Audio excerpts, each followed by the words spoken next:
Ilang buwan pa bago nakatakdang barangay at Sangguniang Kabataan eleksyon sa barangay San Isidro sa lungsod ng Antipolo. Ngayon pa lamang ay matunog na ang pangalan naman maglalaban sa pagkakapitan. Tumutunog na magiging kalaban ng incumbent barangay captain na si Gloria Bebang Garcia Salen ang number 1 barangay kagawad na si Rose Gatlabayan. Kaya pala, isa sa pinag-uusapan na tatakbo sa pagkakapitan itong si Kagawad Gatlabayan ay mayroon itong pinagmamalaki. Una, ang pagiging number 1 kagawad nito noong nakarang barangay eleksyon.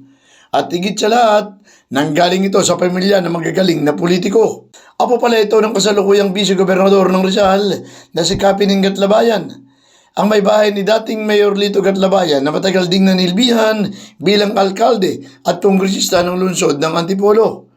Si Kapitan Salen naman ay hindi rin matatawaran ng background dahil ito'y mula sa kilalang angkan ng mga politiko sa Antipolo. Sino ba naman ang hindi nakakakilala kay Mayor Daniel Garcia?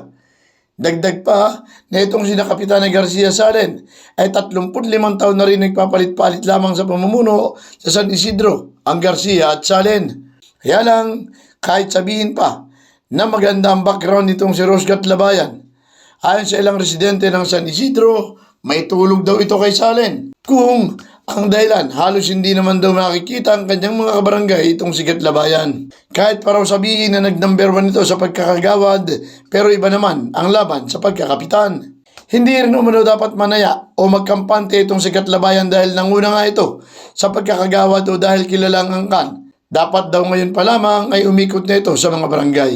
Hindi rin matatawaran ang galing nitong si Kapitan Garcia Salen. Katunayan, noong huling barangay at SK election, nagpakita ng kakaibang lakas matapos na magapi ang action man broadcaster na si Carex Kaya nga't hindi rin may aalis sa mga taga San Isidro na ikonsidera si Carex Kayanong na isa rin sa mga kalaban ni Salen.